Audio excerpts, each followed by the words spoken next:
Welcome to Mint. We're at the Luxury Conference and we're speaking to Armando Branchini, the Executive Director of Fondazione Altagama. Now, the first question I wanted to ask you was about the regulations in the market. You mentioned inside that the government is actually making life more difficult for international retailers. Would you care to expand on that a little? Yeah, as a matter of fact, it was due to the fact that I read on the papers 2 days ago a title, Life Less Difficult for Single Brand Retailers. And the subtitle was, Foreign retailers may be allowed to sell different brands of the same line under one company and in the same store. Right. So, frankly speaking, at my knowledge, India is the only country of the world where the government intervenes in such a detailed direction on the business activity. It means that nowadays, Giorgio Armani, just to make an example, is allowed to distribute and retail in the same company, in the same store, just Giorgio Armani labeled products, but not Emporio Armani, which is a secondary line, or Armani Gis, which is a tertiary line. But it's totally unbelievable. It's totally against the freedom of enterprise, and it's totally against let's say, the contemporary consumption willingness to, let's say, to expand, to have something picked up on the first line, something in the secondary line, some accessories and so on. So it's unbelievable, truly unbelievable. While, of course, regulation is one key factor, what would you say the other main challenges for India today as a luxury market? As a matter of fact, we have to keep two different areas. There is a luxury market in this country made by Indian companies, entrepreneurs, workshops, and so on. Think about the fact of, for example, in the hospitality business, you have a number of businesses that are truly in the luxury sector, resorts and hotels. In the jewelry sectors, you have mass market products, but at the same time, you have also workshops that are dealing unbelievable, very high quality, creative, unbranded jewelry, unbranded in the sense that they are made by a jeweler or a small group of jewelers.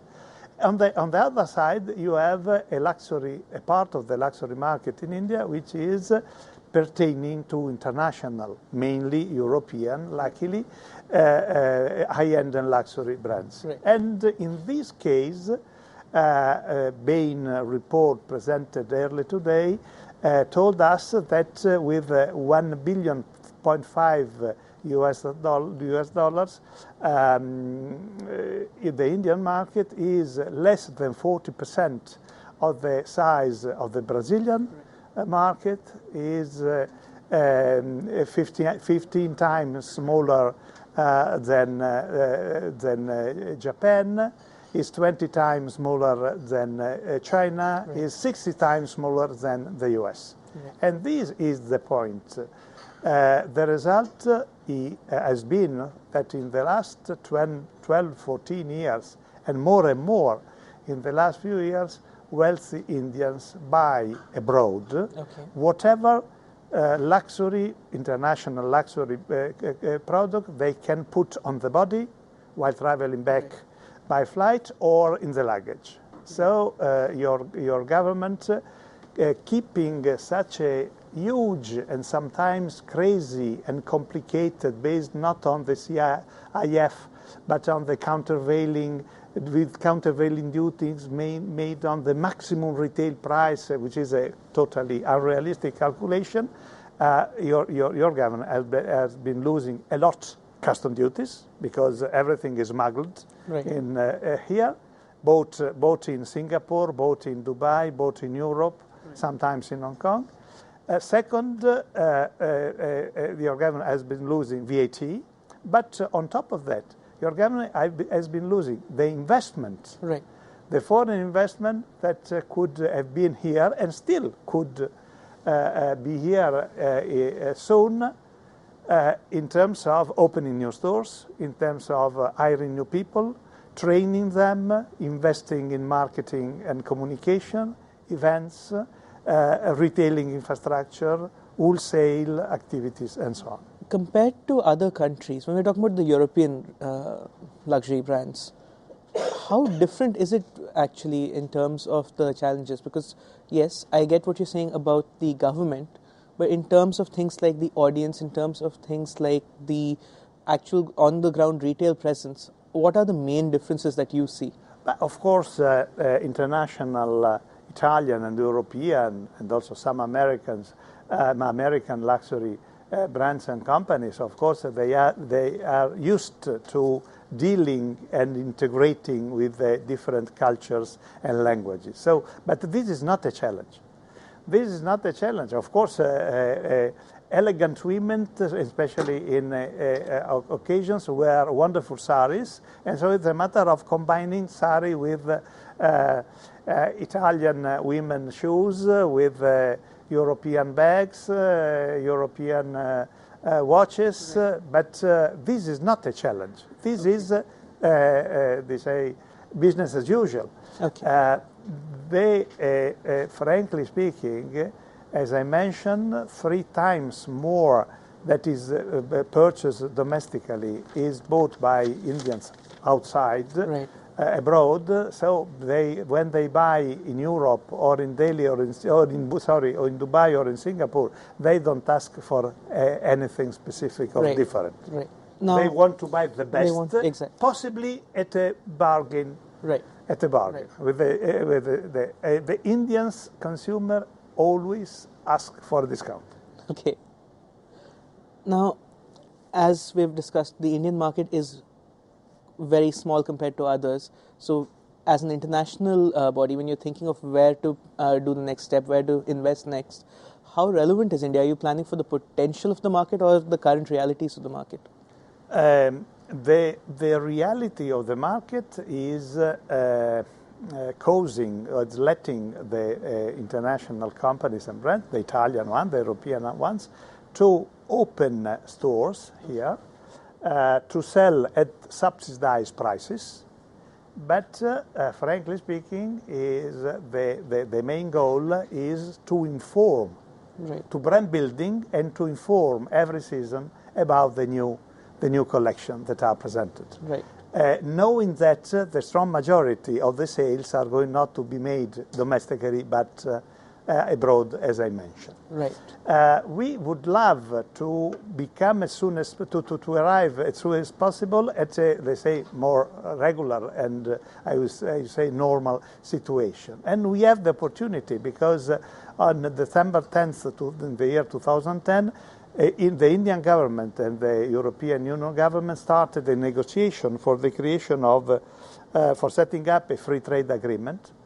And the negotiations are still there. And finally, 3 months ago, European Commission presented a deadline, which is in June, this coming June, or we, India and Western Europe, are in a position of finding an agreement, or we stop the negotiation. Right. But compared to, let's say, another neighborhood market like China, how different is it to work in China as compared to working in India for you? Frankly speaking, how easy is to work in China compared to the difficulties that companies, international companies, have to face in this country. Just to give an example, 15 years ago, Italian high-end and luxury brands managed 12 single-branded stores in India and 15 single-branded stores in China. At the end of last year, on December 31st of 2012, Italian brands altogether were managing 630 single-branded stores in mainland China, and 32 in India. So the difference is 20 times. Right. This difference explains how much the situation is different. Right. How do you see the market in India changing in the near future? It depends. Should your government and the European Commission finally find an agreement for a creation of a free trade conditions, and these could hopefully be a paradigm shift. Within the luxury market, which are the categories you see as having the most potential for growth right now?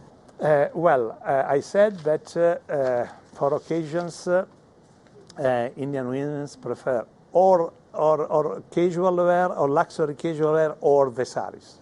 Okay. In the case of sari, I believe that it pertains totally to the culture of your country. So I don't believe, I don't say correct, but feasible for foreign designers to try to do a range of the sari. You are the best of the best in doing that. From the concept to the manufacture, the choice of the yarns, the fabrics, the colors, and so on, the shapes, of course. But in the case of luxury casual wear, sportswear, I believe that there is a huge possibility. There is a huge possibility for, of course, leather accessories, for watches much more than jewels in the case of women's. And we would have a strong potential for menswear and men's accessories. Okay. Whereas Italy in particular, and also other European companies have still a strong expertise. And one last thing, as you mentioned, the Indian buyers are the ones who are always asking for the discounts. It's supposed to be a very price-conscious market. So do you think that could actually be one of the factors which you need to work around by building the brands themselves? I believe that asking for the price discount is part of the Indian culture, is part of the habits that are part of the material culture. The retailing and distribution have been traditionally so fragmented, where the mama and papa shops have been, still are, dealing the majority of the final goods to the final consumers, that every Indian consumers has still the perception that it can enter a Bottega Veneta store or a Bulgari store and try a negotiation as they have been used to doing with the mama and papa shop of vegetables or fruits from the very early stage of their life. Sure. Those are pretty much all my questions. Thank you so much for your time, sir. Thank you to you.